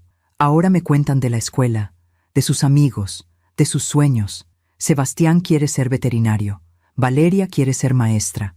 Les digo que estoy orgullosa de ellos, que los amo, que siempre voy a estar aquí si me necesitan. Y aunque no puedo abrazarlos, aunque no puedo verlos crecer de cerca, al menos puedo estar presente en sus vidas de esta manera. El testamento que modifiqué hace 2 años sigue vigente. Todo lo que tengo será de ellos cuando yo ya no esté. La casa, los ahorros, todo.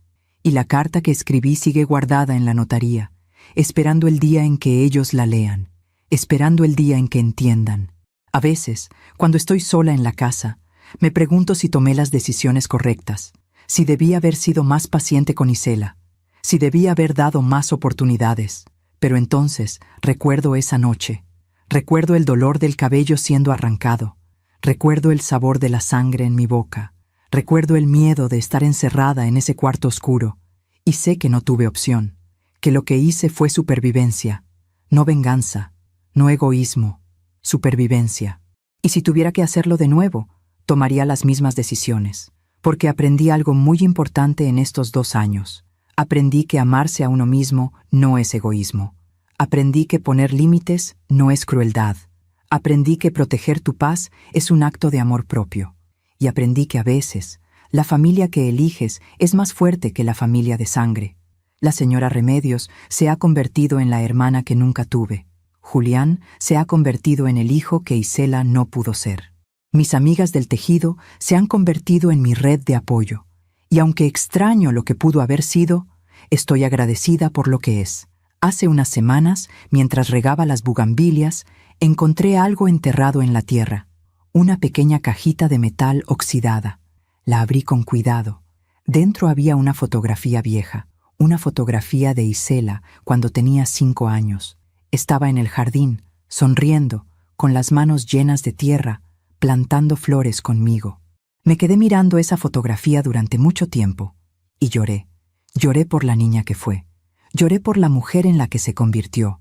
Lloré por todo lo que se perdió en el camino, pero también sonreí, porque esa niña de la fotografía todavía existe en algún lugar, y tal vez, solo tal vez, algún día volverá. Guardé la fotografía en mi habitación, en un marco pequeño sobre mi buró, para recordarme que aunque las personas cambian, el amor no desaparece, solo se transforma. Anoche tuve un sueño. Soñé con Rodrigo. Estábamos en el jardín. Él estaba plantando bugambilias. Yo estaba preparando café de olla. Y me dijo algo que me quedó grabado al despertar. Hiciste bien, amor. Estoy orgulloso de ti. No sé si fue realmente un sueño o solo mi subconsciente dándome el permiso que necesitaba, pero me dio paz. Hoy, mientras escribo esta historia en mi mente, mientras la repaso para contarla, sé exactamente por qué necesito compartirla. No para buscar compasión, no para buscar venganza, sino para que otra mujer, en algún lugar, sepa que no está sola, que si está viviendo lo que yo viví, hay salida, que si está siendo abusada, manipulada, despojada, hay esperanza, que no tiene que aguantar, que no tiene que quedarse callada, que tiene derecho a protegerse, que tiene derecho a vivir en paz, y que el amor a la familia no significa permitir el abuso. Si mi historia puede ayudar a una sola mujer a abrir los ojos, a tomar su teléfono, a pedir ayuda, entonces todo lo que viví habrá valido la pena, porque el silencio protege al abusador, pero la verdad libera a la víctima. Y yo ya no soy una víctima, soy una sobreviviente. Tengo 63 años, vivo sola en mi casa. Mis bugambilias florecen cada primavera. Y aunque mi vida no es perfecta, es mía. Y eso es suficiente. Esta mañana, mientras tomaba mi café en el jardín, vi una mariposa posarse sobre las bugambilias. Era amarilla, brillante, hermosa, y pensé en algo que mi madre solía decirme cuando era niña. Las mariposas son las almas de nuestros seres queridos que vienen a visitarnos. No sé si creo en eso, pero me gusta pensarlo. Me gusta pensar que Rodrigo vino a verme. Me gusta pensar que está orgulloso. Me gusta pensar que todo estará bien. Y sabes algo, querida amiga, que me escuchas desde donde estés. Todo estará bien. Tal vez no hoy, tal vez no mañana, pero algún día, porque la vida siempre encuentra la forma de equilibrarse. El karma siempre cobra sus deudas, y la justicia, aunque tarde, siempre llega. Solo tienes que ser lo suficientemente fuerte para aguantar hasta que llegue. Solo tienes que ser lo suficientemente valiente para pedir ayuda. Y solo tienes que recordar una cosa, que tu vida te pertenece, y nadie, absolutamente nadie, tiene derecho a quitártela. Gracias por escucharme hasta el final. Si esta historia tocó tu corazón, suscríbete y activa la campanita para escuchar más historias de mujeres que transformaron su dolor en sabiduría. Cada día, una mujer, una lección de vida. Comparte esta historia con alguien que amas. A veces, una historia así puede cambiar todo un día. Que Dios te bendiga y hasta la próxima.